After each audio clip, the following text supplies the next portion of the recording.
मोदी जी की हालत यही है। मोदी जी गाना बनाए हैं, मैं जहां जहां चलूंगा अडानी का ठेका साथ होगा। जैसे अडानी का नाम लो, पूरी की पूरी भाजपा खड़ी हो जाती है।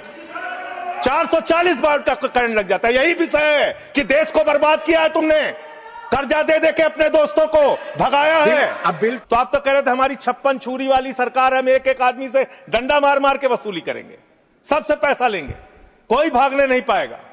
लेकिन आपके राज में, मोदी जी के राज में 9,000 करोड़ रुपए लेके विजय माल्या भाग गया, 20,000 करोड़ रुपए के लेके नीरव मोदी मेहुल चौकसी भाग गया, 6,000 करोड़ रुपए लेके नितिन संदेशरा भाग गया, 2,500 करोड़ रुपए लेके ललित मोदी भाग गया। ये बड़े बड़े जो हजारों करोड़ रुपए के लुटेरे थे, हिंदुस्तान से भगाया किसने इनको?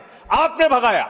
ये गुनाह आपने किया। संजय सिंह के तो पासपोर्ट आपने जब्त किए हैं, एक एक सांसद के पासपोर्ट आपने जब्त किए हैं। इन डकैतों के पासपोर्ट क्यों नहीं जब्त किया आपने? इन डकैतों के पासपोर्ट क्यों नहीं जब्त किया आपने? जिन मित्रों से आप पीछे से चंदा लेते हैं और धंधा देते हैं, उन मित्रों को आप पैसा दे देते हैं। आपका ध्यान इस देश की अर्थव्यवस्था को ठीक करने के लिए नहीं है मान्यवर। आपकी जो 56 छुरी वाली सरकार थी, उन्होंने तो इन लोगों को भगाने का काम किया, इन लोगों को निकालने का काम किया, सेफ पैसेज देने का काम किया। देश की जनता लूटी गई, बैंकों को आपने खाली करने का काम किया। और ऑथेंटिकेट करते हुए मैं आपको बताऊंगा मान्यवर, ये आपका लोकसभा में दिया गया सरकार का उत्तर है, मेरे घर पे नहीं बना। इसमें आप लोगों ने साफ तौर पे बताया है कि आपने करीब करीब 70% कर्जा 5,44,000 करोड़ में से मात्र 1,60,000 करोड़ रुपए आपने कर्जा वसूला और बाकी सब का सब आपने माफ कर दिया। ये तो बड़ी अच्छी स्कीम है आपकी, बहुत अच्छी स्कीम है। यही स्कीम आप किसानों के लिए लाइए, यही स्कीम आप मजदूरों के लिए लाइए, रेहड़ी पटरी वालों के लिए लाइए, छात्रों के लिए लाइए, छोटे दुकानदारों के लिए लाइए और कहिए कि अगर 1 लाख रुपए किसी किसान का बाकी रहेगा, 30,000 रुपए दे दे, उसका बाकी कर्जा माफ। कहिए कि अगर 1 करोड़ रुपए किसी दुकानदार का, छोटे व्यापारी का माफ रहेगा, बकाया रहेगा, उससे 30 लाख रुपए लेके 70 लाख रुपए माफ। क्योंकि यही काम तो किया है आपने। आंकड़े पढ़ रहा हूं मान्यवर, ध्यान से पूरे देश को सुनना चाहिए क्या है आपकी असलियत। आपने भूषण स्टील का 54,000 करोड़ रुपए कर्जा बकाया था, 42,000 करोड़ रुपए आपने वसूला, 23% आपने माफ किया। एसआर का, भूषण स्टील का 57,000 करोड़ रुपए बकाया था, 35,000 करोड़ वसूला, 38% आपने माफ किया। 8,000 करोड़ रुपए ज्योति स्ट्रक्चर्स का बकाया था, 55% आपने माफ किया।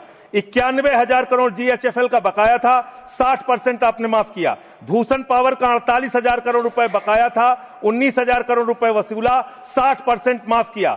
इलेक्ट्रो स्टील्स का 14,000 करोड़ रुपए बकाया था, 5,000 करोड़ रुपए लिया, 62% आपने माफ किया। मोनेट इस्पात का 11,500 करोड़ रुपए बकाया था, 2,800 करोड़ रुपए वसूला, 75% कर्जा आपने माफ किया।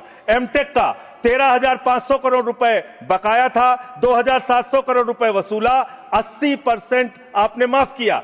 आलोक इंडस्ट्रीज का 30,000 करोड़ रुपए बकाया था, 5,000 करोड़ रुपए वसूला, 83% आपने माफ किया। लैंको इंफ्रा का 47,000 करोड़ रुपए बकाया था, 5,300 करोड़ रुपए आपने वसूला, 88% कर्जा आपने माफ किया। वीडियोकॉन का 46,000 करोड़ रुपए बकाया था, 2,900 करोड़ रुपए वसूला, 94% कर्जा आपने माफ किया। एबीसी शिपयार्ड का 22,000 करोड़ रुपए बकाया था, 12,000 करोड़ रुपए वसूला, 95% आपने माफ किया। आपने श्रीवास्तव इंडस्ट्रीज का 4,800 करोड़ रुपए बकाया था, 320 करोड़ रुपए आपने वसूला, 95% कर्जा आपने माफ किया।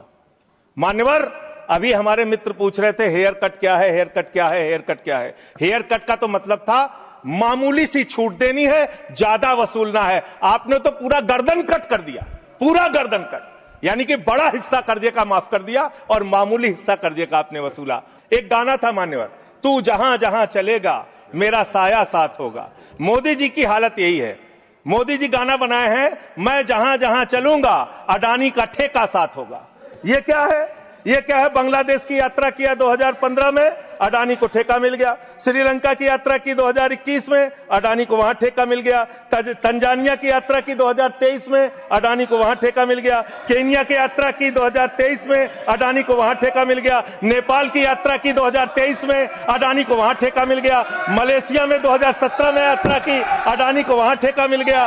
2018 में सिंगापुर की यात्रा की, अडानी को वहां ठेका मिल गया। सर दिखाई नहीं पड़ रहा हूं मैं, सर अडानी को वहां ठेका मिल गया, वियतनाम की यात्रा की 2024 में, अडानी को वहां ठेका मिल गया, इजराइल की यात्रा की 2017 में, अडानी को वहां ठेका मिल गया। अडानी का नाम सुनते ही लोगों को 440 वोल्ट का करंट क्यों लग जाता है, मुझे तो समझ में नहीं आता। जैसे अडानी का नाम लो पूरी की पूरी भाजपा खड़ी हो जाती है, 440 वोल्ट का करंट लग जाता है। यही विषय है कि देश को बर्बाद किया है तुमने, कर्जा दे दे के अपने दोस्तों को भगाया है।